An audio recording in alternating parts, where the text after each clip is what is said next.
Single high high high high high single high high high high অযোগ single project করো single project করো অযোগ single go back অযোগ single high high single high high single project করো single project করো অযোগ single go back অযোগ single high high অযোগ সিঙ্গেল হাই অযোগ সিঙ্গেল প্রজেক্ট করো সিঙ্গেল প্রজেক্ট করো অযোগ সিঙ্গেল গো ব্যাক অযোগ সিঙ্গেল লেই অযোগ সিঙ্গেল লেই কওকচোন আজি কিহৰ বাবে প্ৰতিবাদ সাব্যস্ত কৰা হৈছে?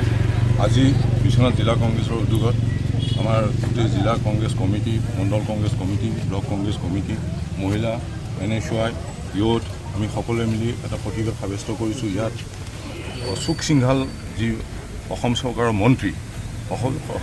মন্ত্ৰী অশোক সিংঘালে যোৱাকালি এটা বৰ কটু মন্তব্য কৰিছে আৰু সেই মন্তব্যৰ বিৰোধিতা কৰি আজি আমি ইয়াত প্ৰতিবাদ কাৰ্যসূচী পালন কৰিছোঁ। এই চৰকাৰখনক আমি সকীয়াই দিব বিচাৰোঁ যে এনে অপদাৰ্থ মন্ত্ৰী, এনে অভদ্ৰ মন্ত্ৰী আৰু এই মন্ত্ৰীবিলাকক আঁতৰাই অতি শীঘ্ৰে যাতে তেখেতে এই অশোক সিংঘালক চৰকাৰৰ যিটো মন্ত্ৰিত্ব বাব, এই মন্ত্ৰিত্ব বাবৰ পৰা তেখেতক আঁতৰাই আমি আমাৰ মুখ্যমন্ত্ৰীগৰাকীক আমি এই বিষয়ে অনুৰোধ জনাইছোঁ। অতি সোনকালে পদত্যাগ কৰিব লাগে। ঢেকীয়াজুলিত অসম চৰকাৰৰ মন্ত্ৰী অশোক সিংঘাল ডাঙৰীয়াই আমাৰ কংগ্ৰেছ দলক এটা জন্তুৰ লগত তুলনা কৰিছে যে কংগ্ৰেছ নামৰ জন্তুটো আমাৰ ঢেকীয়াজুলিত নাই। এনেকুৱা অসভ্য আচৰণ কৰা, এনেকুৱা অসভ্য কথা কোৱা আমি কোনোদিন কেতিয়াও শুনা নাছিলোঁ। কোনো মন্ত্ৰীয়ে আগতে বহুতো চৰকাৰ আহিছে, বহুতো চৰকাৰ গৈছে, কোনো এজন মন্ত্ৰীয়ে এনেকুৱা বিপৰীত দলক বা এগেইনষ্টত থকা দলক এনেকুৱা মন্তব্য দিয়া নাই। গতিকে আমি এনেকুৱা মূৰ্খ মন্ত্ৰী বুলি ক'বলৈ বিচাৰিছোঁ এই কাৰণে এনেকুৱা মূৰ্খ মন্তব্য দিয়ে এনেকুৱা মূৰ্খ মন্ত্ৰীক মন্ত্ৰিত্বৰ পৰা পদত্যাগ কৰিব লাগে।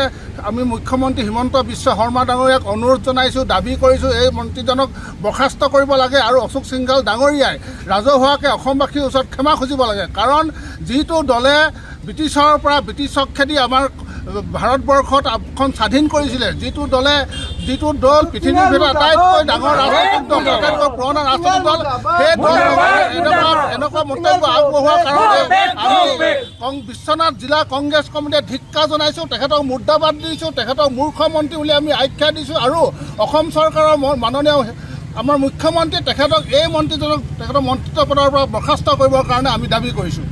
যিকোনো খবৰৰ বাবে যোগাযোগ কৰক 7099017330 লগতে 7099017110 নম্বৰত।